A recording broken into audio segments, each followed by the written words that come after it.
और पूरे के पूरे परिवार ने अब गजेंद्र से अपना मुख मोड़ लिया। और भक्तजनों, सारा का सारा गजेंद्र का परिवार मुख मोड़ करके अब उस वन से जाने लगा। जैसे ही महाराज गजेंद्र ने ये दृश्य देखा तो गजेंद्र ने अपने परिवार वालों को आवाज लगाई कि अरे ओ मेरे प्रिय परिवार वालों, मुझे यहां पर अकेला छोड़ करके कहां जा रहे हो।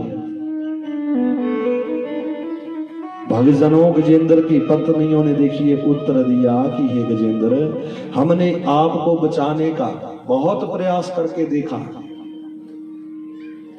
किंतु हम इस प्रयास में सफल नहीं हो पाए और इतने लंबी अवधि व्यतीत हो गई। जब आज तक हम आपको बचाने में सफल नहीं हो पाए तो अब आगे भी सफलता हाथ नहीं लगेगी। ये तो बात निश्चित है, क्योंकि अब तो आपके बीच में भी बल क्षीण हो चुका है, हमारा बल भी कम हो गया है। तो हे गजेंद्र जी, अब आपको कोई नहीं बचा सकता, आपकी मृत्यु तो निश्चित है, किंतु हमारे सामने तो अभी हमारा पूरा जीवन पड़ा हुआ है। इसलिए हे महाराज, हम अपना अपना जीवन जीने के लिए यहां से जा रहे हैं। भक्तजनों, जैसे ही गजेंद्र की पत्नियों ने ये उत्तर दिया तो देखिए इन वचनों को सुन करके गजेंद्र की आंखों में अश्रुधार आ गई और गजेंद्र फिर से पुकार लगाने लगा कि अरे ओ मेरे प्रिय परिवार वालों, ऐसा मत कहो और मुझे ऐसे छोड़ करके मत जाओ, क्योंकि इस समय सबसे ज्यादा जरूरत मुझे तुम लोगों की है, सबसे ज्यादा जरूरत मुझे अपने परिवार की है। और तुम मेरे साथ हो तो मैं इस ग्रह के साथ युद्ध कर रहा हूं, किंतु यदि तुम ही साथ छोड़ जाओगे तो फिर मैं कैसे इस ग्रह का मुकाबला कर पाऊंगा। इसलिए मुझे ऐसे छोड़ करके मत जाओ, मेरी सहायता करो। किंतु महाराज, गजेंद्र का परिवार मुख मोड़ करके वहां से जा रहा है। और भक्तजनों, ये गजेंद्र बहुत दुखी है। फिर से आवाज लगाई, हे मेरे प्रिय परिवार वालों, ऐसे छोड़ करके मत जाओ, थोड़ा तो ध्यान करो।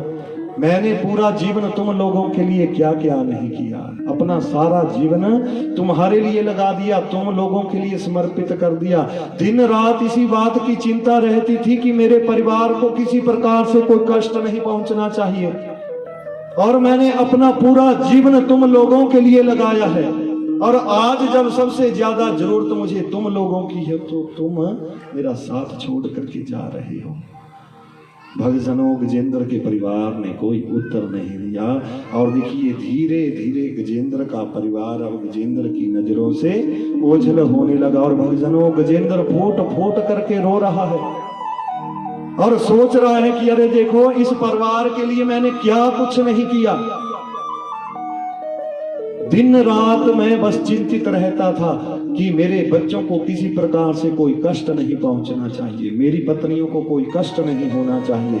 सारा जीवन इनके लिए मैंने लगाया अपना, किंतु आज जब मुझे इस परिवार की सबसे ज्यादा जरूरत थी तो आज ये पूरा का पूरा परिवार मुझे इस विपत्ति की घड़ी में अकेला छोड़ करके जा रहा है। अरे मैंने तो मूर्खों की भांति अपने जीवन को केवल अपने परिवार के लिए लगा करके रखा। भक्तजनों, आज ये गजेंद्र रो रहे हैं। और भक्तजनों देखिए, कोई गजेंद्र हाथी की कथा नहीं है, अकेले गजेंद्र की कथा नहीं है, हम और आप सब भी गजेंद्र ही हैं, बस फर्क है अब यहाँ जो सूंड नहीं। स्वभाव हमारा भी गजेंद्र की ही तरह होता है। भक्तजनों, जब भी कोई विपत्ति आती है हम भी किससे आस लगाते हैं? अपने परिवार से, अपने रिश्तेदारों से, समाज से। और भक्तजनों, होता क्या है, जब कोई बड़ी विपत्ति आती है तो सब जगह से निराशा ही हाथ लगती है। ये सत्य बात है। मैंने आपको पहले ही बता दिया कि परिवार का साथ कहां तक होता है। कितना भी आप परिवार के लिए करके देख लीजिए, किंतु इनका साथ यहाँ ही तक बताया गया है, साथ में कोई नहीं जाएगा, ये परम सत्य है। आज ये गजेंद्र रो रहे हैं महाराज, हृदय टूट गया और देखते ही देखते गजेंद्र का पूरा परिवार गजेंद्र की नजरों से ओझल हो गया। गजेंद्र को छोड़ करके पूरा परिवार चला गया। गजेंद्र फूट फूट करके रो रहे हैं। और भक्तजनों, अब तो गजेंद्र ने पूरा का पूरा जो हौसला था वो सारा का सारा छोड़ दिया कि अब मैं जीवित नहीं बचूंगा।